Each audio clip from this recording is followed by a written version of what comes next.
کہ کل جو ایک فیصلہ لیا گیا ہے امیر شریعت کی طرف سے فجر کی اذان لاؤڈ اسپیکر سے بند کر دیا گیا ہے، اس کے تعلق سے آپ کا کیا کہنا ہے؟ شاید آپ کو معلوم ہونا چاہیے کہ سپریم کورٹ کا جو ایک آرڈر تھا 2005 کا، اس کے حساب سے رات کے 10 سے لے کے صبح کے 6 تک مائکروفون کا استعمال نہیں کیا جا سکتا۔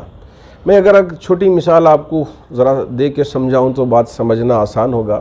آپ کے پاس بھی 2 ویلر ہوگی، بہت سارے سگنل جمپ ہوں گے، کئی سالوں تک آپ کو فائن نہیں لیا گیا، اچانک آپ کو پکڑ لیا گیا، کہا گیا کہ آپ کا اتنا فائن ہے، آپ فائن ادا کریں۔ تو اب وہاں جو پولیس والے کہتے ہیں یا ڈپارٹمنٹ کی طرف سے جو تقاضا ہوتا ہے تو اس کو پورا کرنا پڑتا ہے۔ تو اسی طرح اس آرڈر پر اب تک عمل نہیں ہو رہا تھا۔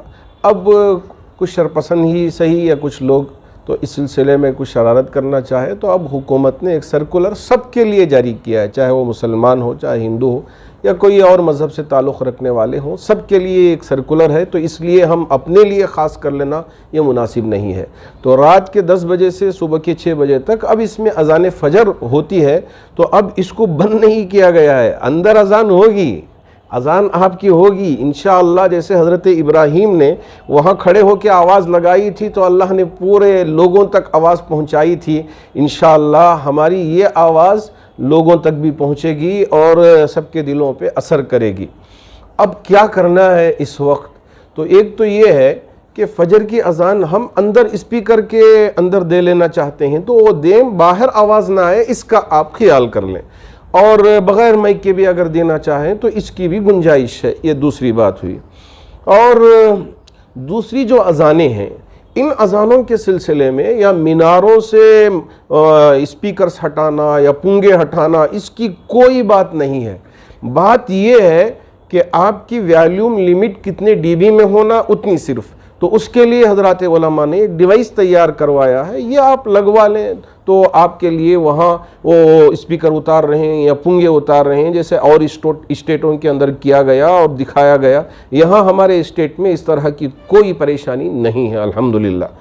اور اب یہ دن کی اذان جو ہوتی ہے اس کے لیے یہاں جو سرکولر جاری ہوا ہے اس میں لکھا گیا ہے کہ آپ کو کنسرن ڈپارٹمنٹ سے اجازت لینی ہوگی۔ اس کے لیے 3 آدمیوں کی ایک کمیٹی بنائی گئی ہے، ایک اے سی پی بنگلور شہر کے لیے اور ضلعوں کے لیے DYSP، اور ایک تحصیلدار ہوگا اور ایک پولوشن بورڈ سے ایک آفیسر ہوگا۔ یہ تینوں افراد کی ایک کمیٹی ہوگی۔ لیکن ہم کو جو درخواست دینا ہے، اب یہاں ہمارے لیٹر ہیڈ میں لکھیں، وہ لے جا کے دیں، اس کی کوئی ضرورت نہیں ہے۔ ایک سمپل سا لیٹر ہے، اس لیٹر میں جو تفصیلات ہیں وہ مسجد کی نہیں ہے، بلکہ جو سیکریٹری ہو یا ایک ٹرسٹی ہو، مسجد کا کوئی بھی ایک نمائندہ ہو سکتا ہے، وہ نمائندہ اپنے تفصیلات لکھ کر، اور وہ وہاں کس کے لیے استعمال، باہر کے اسپیکروں کے لیے، وہ صرف چھوٹی سی تفصیلات ہیں، ان تفصیلات کو آپ اگر لکھ کر دے دیں اور وہاں سے ایک اکنالجمنٹ ملے گا، وہ لے کے رکھ لیں تو کافی ہو جائے گا۔ ابھی جائیں لائسنس نہیں مل رہا ہے، کب لائسنس ملے گا، اس سلسلے کی کوئی پریشانی اٹھانے کی ضرورت نہیں ہے۔ تو ان باتوں کا ہماری مساجد کی کمیٹیوں کو لحاظ رکھنا ہوگا۔ البتہ میں ہمارے جتنے بھی اضلاع میں ایڈوکیٹس ہیں یا ہمارے شہر میں ایڈوکیٹس ہیں، ان سے گزارش کرنا چاہوں گا کہ مساجد کی کمیٹی کے ذمہ داروں کی ذرا آپ رہنمائی فرمائیں کہ یہ جو اپلیکیشن ہے اس اپلیکیشن کو فل اپ کر کے پھر لے جا کے وہاں جمع کر دینا، تو جمع کر دیں گے تو بہت آسانی ہو جائے گی۔ اور ہمارے کچھ MLA احباب نے بھی ذمہ داری لی ہے، چونکہ یہ مسجد کے لیے بھی ہے، مندر کے لیے بھی ہے، تو یہ سب کے لیے جمع کر کے ایک وقت ہم ACP آفس میں جمع کر کے اکنالجمنٹ دلوانے کی بھی کوشش کریں گے۔ اس کی یہ بات بھی ہو رہی ہے۔ تو اب یہ اذان بند ہو گئی، اذان نہیں بند ہوئی ہے، اذان اندر ہوگی انشاءاللہ، بند نہیں ہوگی۔ اب اس کو پہنچانے کے دوسرے طریقے بھی ہو سکتے ہیں، انشاءاللہ آگے چل کر اللہ کچھ نہ کچھ راستے نکلوائیں گے۔ یہ جو ٹائم رکھا گیا ہے، اس ٹائم میں کوئی تبدیلی نہیں ہو سکتی؟ یہ ہمارے وکیل احباب اس سلسلے میں باتیں کر رہے ہیں اور آپس میں صلاح مشورہ ہو رہا ہے۔ اگر وہ 5 بجے تک ہو جاتا ہے تو مسئلہ انشاءاللہ بہت آسانی سے حل ہو سکتا ہے۔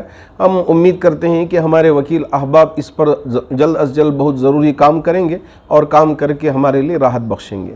2010 میں سپریم کورٹ کا فیصلہ آیا تھا، لیکن ابھی جو ہے 2022 مطلب 12 سال کے بعد اچانک سے اس بات کو اٹھانا، یہ کہیں نہ کہیں ایسا لگ رہا ہے کہ ایک بہت بڑی سازش ہے.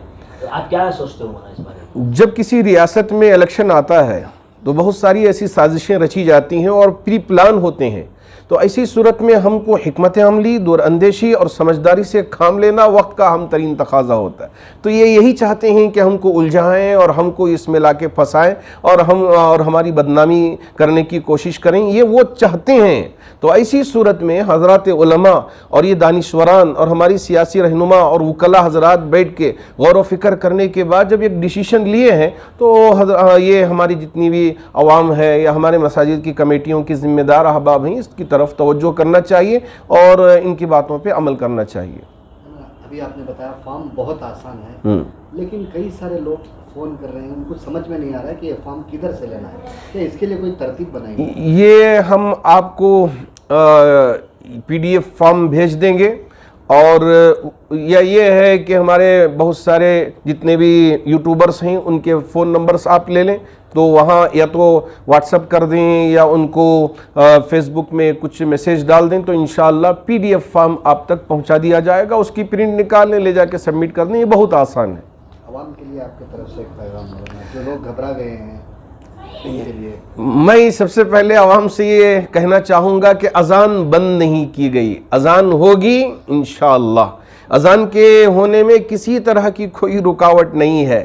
ہاں، جیسے پہلے مائکروفون نہیں تھا تو اذانیں ہو رہی تھی، آوازیں پہنچ رہی تھی، اور آج بھی فجر کی اذان شاید اسی انداز سے ہو، لیکن اللہ رب ذوالجلال ہر ایک مسلمان کے دل کو پہنچا دے اور وہ نماز کے لیے پہنچیں اور نماز ادا کریں جماعت کے ساتھ مساجد میں. تو انشاءاللہ یہ اللہ کی مدد آئے گی. لیکن اتحاد وقت کی اہم ترین ضرورت ہے.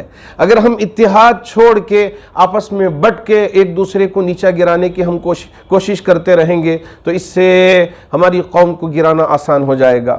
میں تمام نوجوانوں سے خصوصیت کے ساتھ گزارش کرنا چاہوں گا کہ ہم اتحاد سے کام لیں اور ہمارے علماء پہ اعتماد کریں. اللہ کا شکر ہے ریاست کرناٹک میں تمام مسلکوں کے درمیان میں ایک اچھا وفاق ہے اور اتحاد قائم ہے. اسی کا نتیجہ ہے کہ بہت سارے مسائل بآسانی ایک ہی آواز میں عوام تک پہنچائے جا رہے ہیں. اللہ ہمارے اس اتحاد کو ہمیشہ برقرار رکھے.